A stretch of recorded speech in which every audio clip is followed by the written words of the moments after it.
செஞ்சுவேன். எப்படி எது தேவைப்படுது அப்படின்னா எனக்கு தான் தேவைப்படுகிறது தவிர அதற்கு எதுவுமே தேவையில்லை.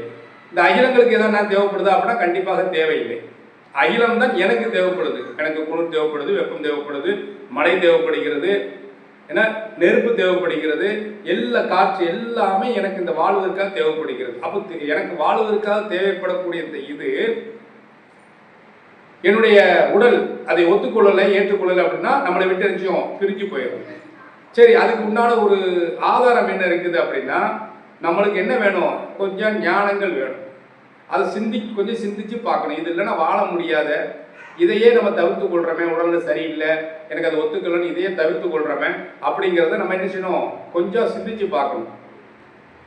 அப்போ அகிலங்கள் இல்லைன்னா என்னால் வாழ முடியாது, அகிலங்கள் இந்த மழை இல்லைன்னா வாழ முடியாது, அகிலந்து குளிர் இல்லைன்னா வாழ முடியாது, வெப்பம் இல்லைன்னா வாழ முடியாது, நெருப்பு இல்லைனா வாழ முடியாது, இரவு பகல்னால என்னால் வாழ முடியாது, உறக்கம் இல்லைனா என்னால் வாழ முடியாது, உணவு இல்லைனா வாழ முடியாது, எனக்கு குடிக்க நீர் இல்லைனா என்னால் என்ன செய்ய முடியாது? வாழ முடியாது.